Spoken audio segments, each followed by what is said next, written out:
Hello, Valery. Yes. This is Marshall. Marshall. My name is Valery, not Valery. Okay, Valery. Yeah. I'm sorry. No, it's totally right. You know why? Because Valery is a female version of my name. My name is spelled with Y at the end instead of I-E for female, spelled with Y, and it's pronounced Valery. When I came to America, at first I didn't even know it. So all good friends of mine, they all still call me Valery, and I tell them, listen, it's a female name, you know me well enough to call me my men's name, you know. How would you like me to address you during this program? Valery. Valery, okay. You're listening to Mr. Radio, and I'm your host, Marshall. Today's guest journeyed from Soviet Russia to the United States of America to become a key member of Art Blakey's Jazz Messengers.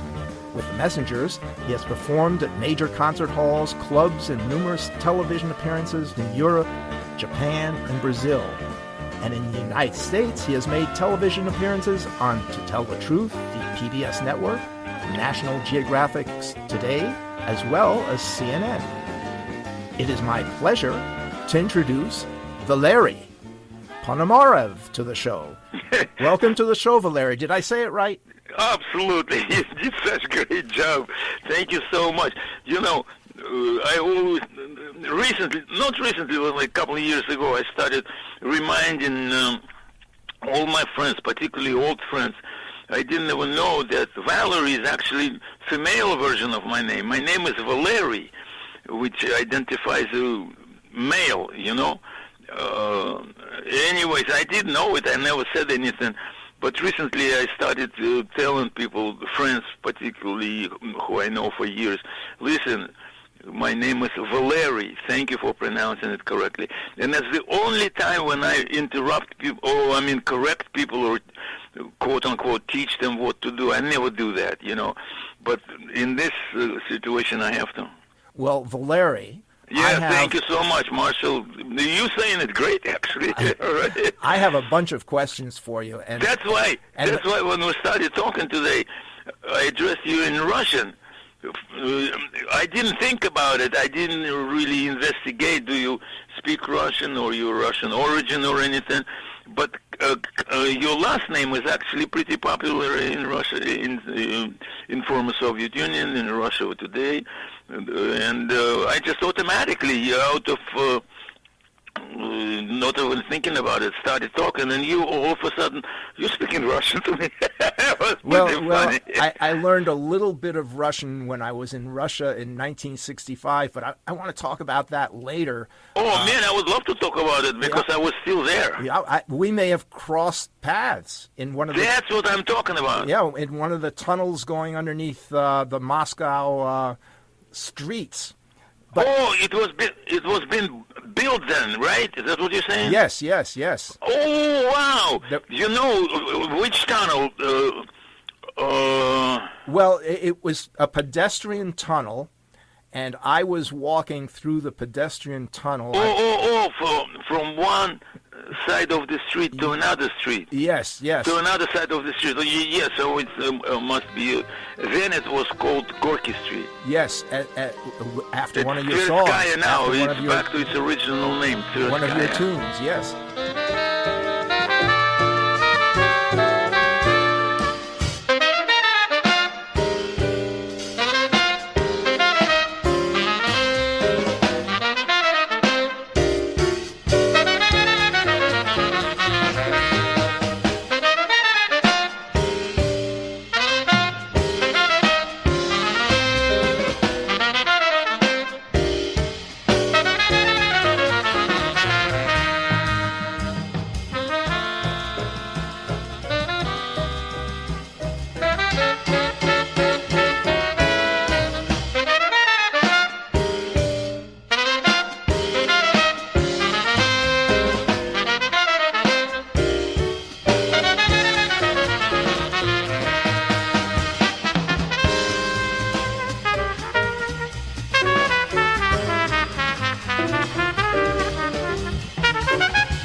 Just a short story about the tunnel. I was wearing a Madras jacket, and suede desert boot shoes, and I looked like I was from America. Like a and somebody came through the tunnel. A young guy comes through the tunnel, and he goes, American, I can speak English. You. Oh, God, Jesus. Anyway. No, he probably didn't even know what it exactly means. That's the only phrase he learned, No, Russian people are very polite, and I have to apologize for him. He probably didn't know what it meant, and he just meant to show off, that he knows the phrase in English. Yeah. And he says, I speak English. It happens very often. People command like just a few words, and they say they speak English. Well, English much more than that, Another thing people would say to me is "Sprechen Sie Nazi," which I thought was... What, say it again? "Sprechen Sie Nazi." Oh, Nazi? He wouldn't say it to you. Other people would say that to me. They would say... Not Americans. No. In Russia. In Moscow. In Moscow? Yeah. They didn't know what they're talking about. Mm-hmm. Nazis, first of all, it's addressed to people of German descent, not American. Mm-hmm. Americans and Russians were on the same side. It was allies fighting against that junk. You know what I'm saying? Yeah. And even German people themselves right now couldn't be called fascist. It's not proper, actually. So that's a few details about that. But I have to apologize for those people who said that. They didn't mean it, I guarantee you that. Because Nazi, that's... I don't want to even spoil my tongue using that word, But, that has nothing to do with Americans, I want to talk about music. Yeah, let's talk about... So now listen. I'm free to talk about anything, but this subject is actually very touchy to Russian descent, Yeah. Well, I want to talk about music. And I was watching some of your live concerts, and I noticed that sometimes you would get somebody from the audience and ask them a jazz question, and if they got the answer correct, you gave them a prize. All right, anyways, right now I would like to play for you a tune which actually, when it came out, Victor, you're on it. I am? Yes, we recorded it. It was all over the place, everywhere. All radio stations in the United States, in Europe, in Japan were playing it, and they were playing it and playing it and playing it. You know how much I got paid? Okay. If you guess, I'll give you a souvenir. 13. Huh? $13. Anybody else? No more suggestions? Huh?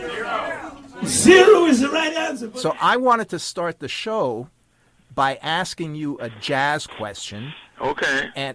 But I don't have a prize. Now we can talk about that prize business a little bit. But anyways, go ahead. Yeah. So here's the problem. I have an album in my record collection. I'm sure you have a copy of this album. And I was going to play a track from that album. And I like to be on the up and up. So I contacted the publishing company that now owns that album. It's changed about 3 different publishing companies. And they really never gave me permission to play the album on my show.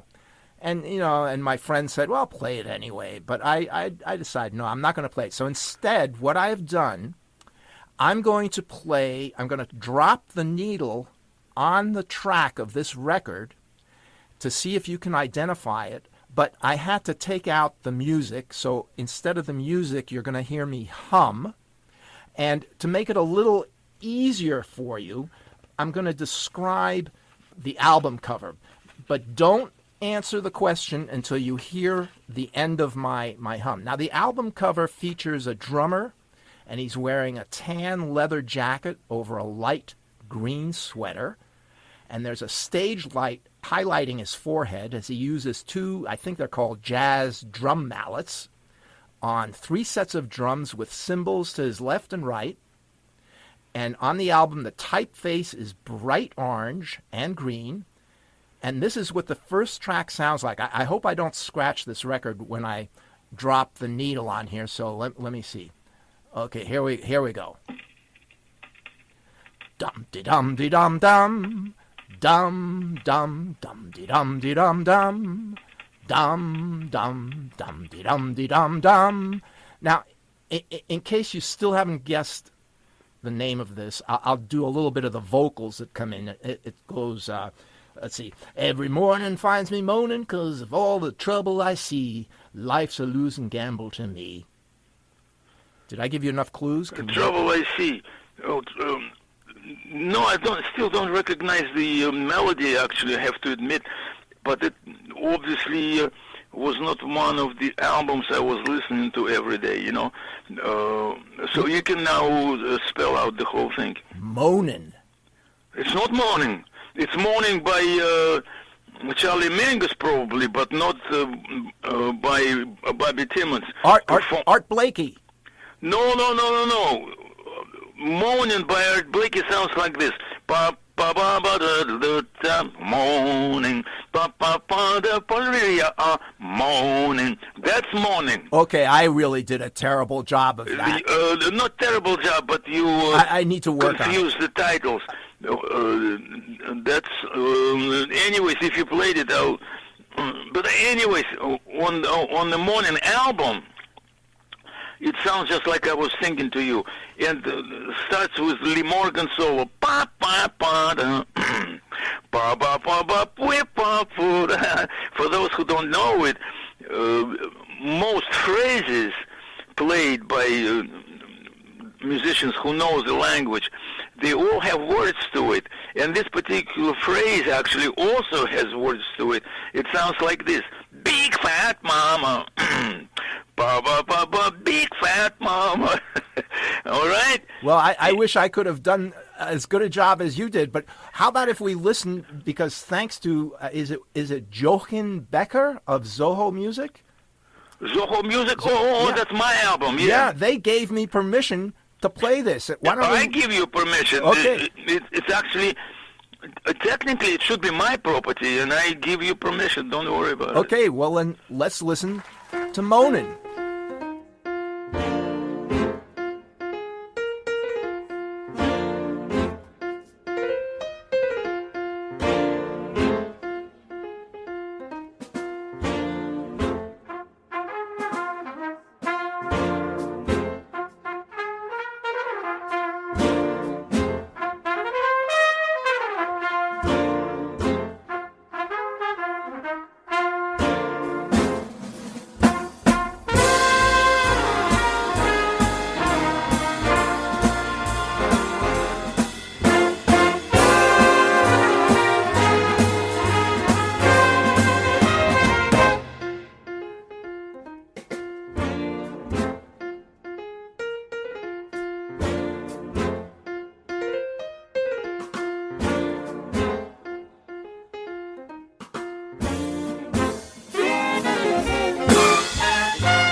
One of the most famous songs called Morning, written by Bobby Timmons, and the bridge is written by Benny Golson, actually.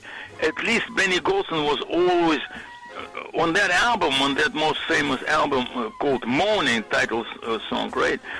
All of the tunes were written by Benny Golson, such an incredible repertoire, except Morning. Morning was written by Bobby Timmons. And then the story of the tune is that he used to play it in church, just a call for parishioners. And then he used to call or use it, just that phrase, to call people between, after the end of the break, back on the bandstand. Art Blakey would tell Bobby Timmons, okay, go do your trick. And he goes on the stage and plays pam, and everybody, there was no need to walk around the club and look for everybody. No, just play that phrase. And every musician heard it and showed up on the bandstand very shortly. And then the story goes like this. From Art Blakey, I'm not just repeating somebody else's story. Art Blakey, I heard him saying that several times. When they were recording the album, they recorded all of the tunes, and they all were by Benny Golson, as I mentioned, right? And they still were short of one tune. And Art Blakey said at this point, Bobby went to toilet and came out with moaning. That's the way he said it. He always explained it that way. And he actually used that in different situations too, when he would be like given instructions. When it's time to come in, you come in, When it's time to come in, you come in. Meaning then when the counts comes in, 1, 2, 1, 2, and so on, you don't wait. You don't come after or before. It has to be simultaneously, precisely at the same time for everybody in the band. Other than one came in, or another one came late, or didn't come in at all, and junk like that. And he said, now it's about Lee Morgan. Lee Morgan was in toilet. When I counted, he jumped out of the toilet with the trumpet in his hands. Great That's story. Art Blakey, but in general, it explains very clearly, very vividly, how important it is for everybody. And it's not only for jazz musicians, it's for everybody, all musicians in the world, whatever music they play. When it's time to come in, you come in. And it's one of the phrases I use in my book, actually, if it's okay to speak about it a little bit. Yes. Yeah, my latest, I have two books. One of them is on the flip side of sound, and another one is Art Blakey quotes. And all those educational quotes, Art Blakey was delivering all the time, repeating them and repeating them again and again. And all those educational statements, they made so much sense. So at one time I started to think, let me write it down before I forget it, because time goes on, it takes its toll. As it turned out to be, I still remember them as he was saying them. And so many of them, music is a collective product, Art Blakey talking, right? Mm-hmm. When it's time to come in, you come in, and so on and so forth. So I made whole book out of this incredible statements. Book is actually incredible, not because I wrote it. I collected those statements, but they actually belong to Art Blakey. And his, how many critics, many musicologists and historians, they call Art Blakey and the Jazz Messengers the greatest jazz university there ever was, which is so true, but they actually don't know exactly what it meant. I did, because I was there, and I heard him saying those educational statements all the time, repeating them. Even musicians in the bandstand, they started talking in between themselves. Me included, I heard that. I didn't say that, but I heard it. So Art is getting too old. He keeps repeating the same thing. Oh no, I was the only one among everybody knowing exactly what it was. Repetition, that was the key. Because repetition is the mother of learning. You know that expression? You probably heard that.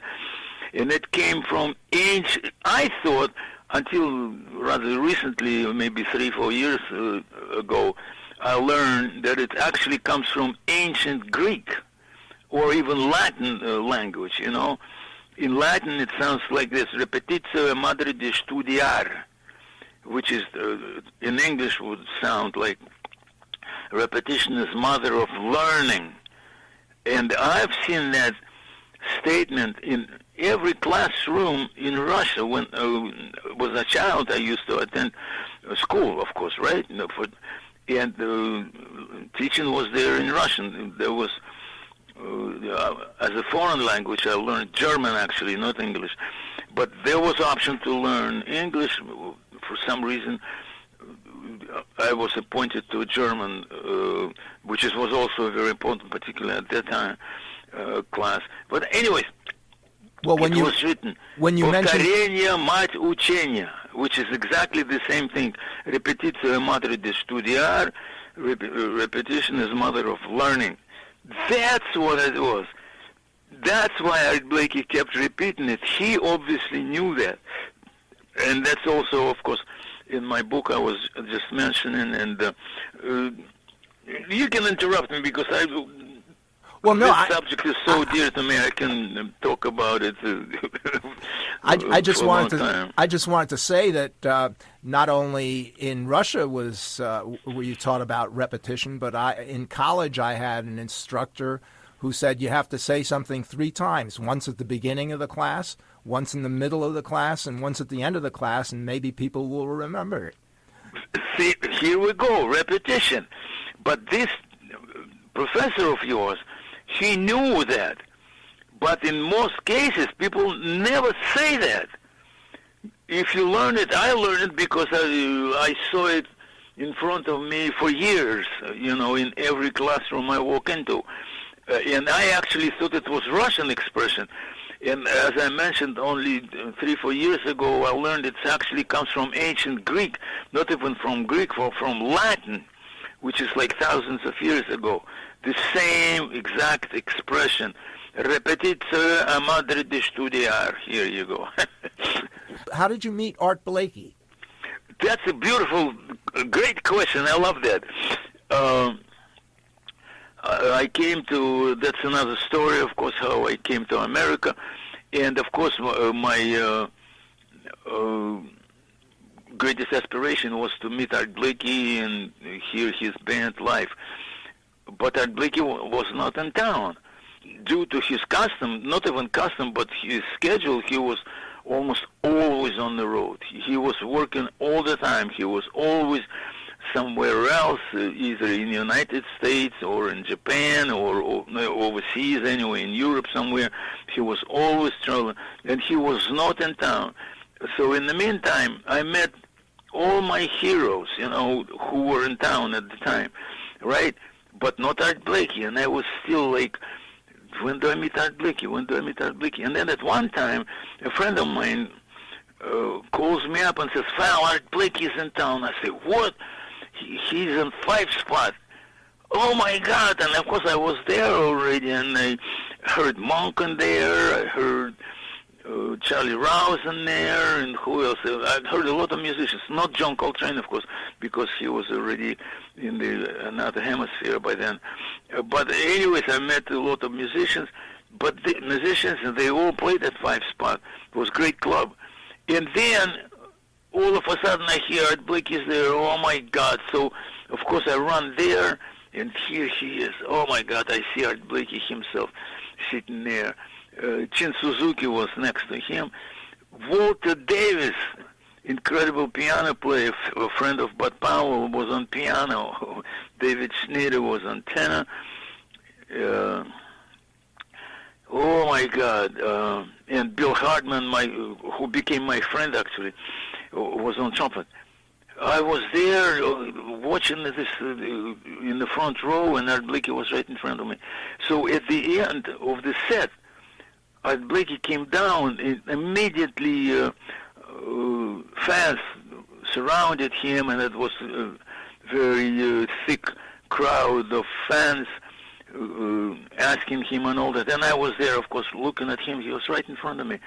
He was a little bit taller than me, but not much.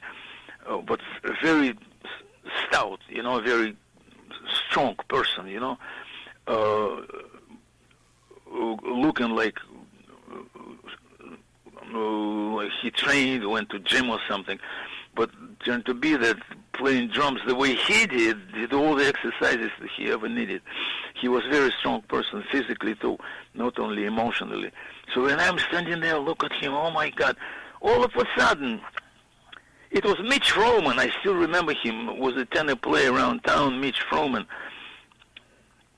All of a sudden he says, hey, Art, look at this guy. And he pointed at me. This true, actually before when I said that, I was already sitting in a lot in town, sitting in, playing, and the rumor was around town, around the town of New York, of course, city of New York I'm talking about, already set up the rumor that there is a Russian guy who plays like Clifford Brown. Quite a compliment. What a compliment, but, you know, Art Blakey used to say, actually it's also in the book, and it explains what it actually means. If you know the truth, don't be afraid to say it. So I'm not afraid to say it. I'm very proud of it. And anyways, this guy points at me and says, look at this guy. He's honest to God Russian. And he plays like Clifford Brown.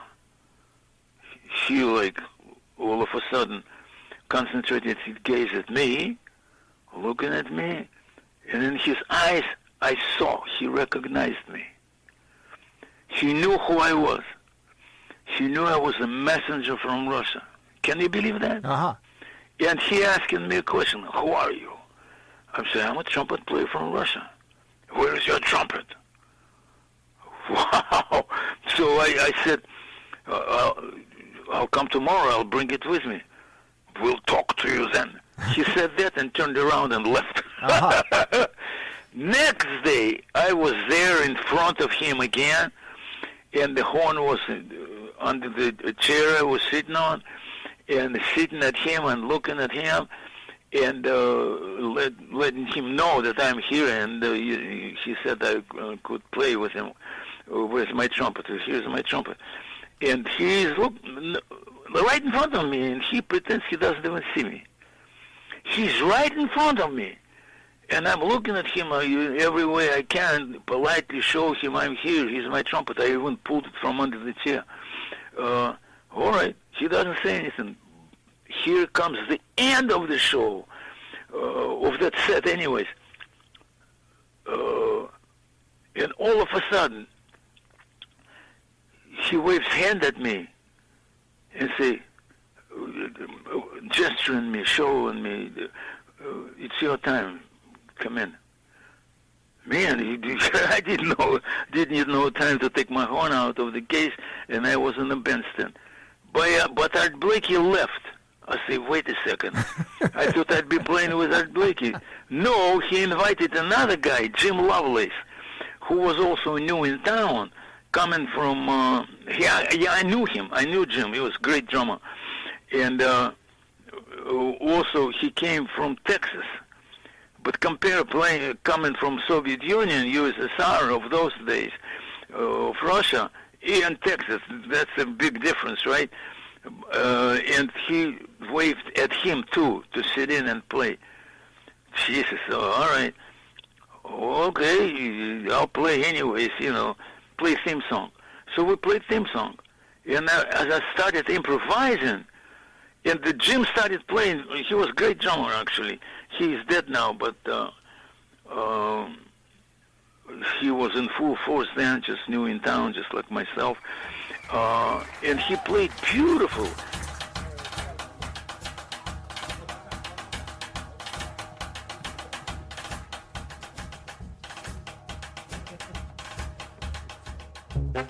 And all of a sudden, I hear the breakup in the time, in the rhythm. I knew exactly what it was. I didn't need to be told what was going on, but I still turned around and saw Art Blakey changing his cymbals of his drum set to the height he needed. He used Luft, we call it, distance between hi-hat cymbals much higher than Jim. So it'll be his Art Blakey sound out of those cymbals. And that's why the time kind of broke up for a second, and then it picked up again. So I didn't need any instructions anyway. I just turned around and started blowing.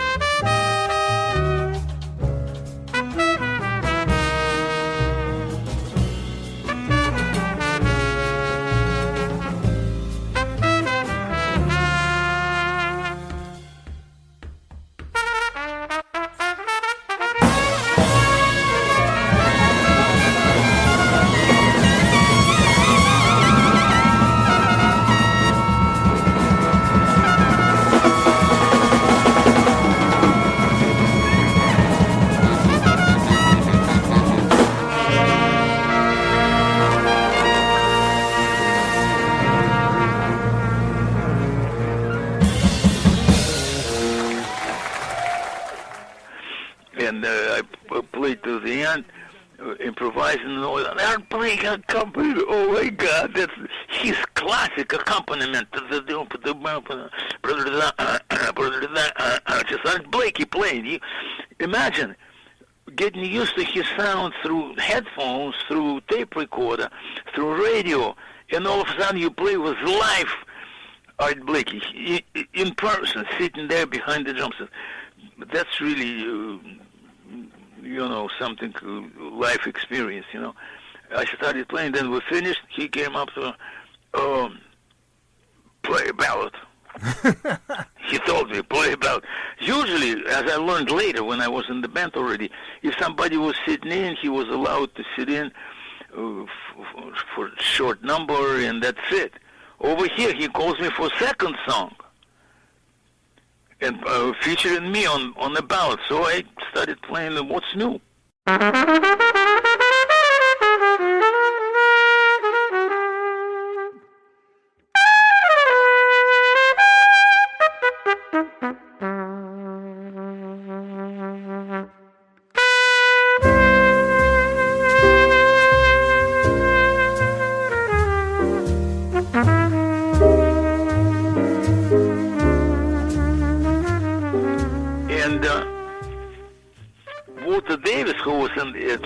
At the piano, I didn't need to ask him if he knew what's new or not, He just started accompanying. Then he said he started playing without intro. In other words, I didn't play any cadenza in front of it. I just started right on the melody, And they expected me to introduce the song by playing intro of my own or something. I didn't do that.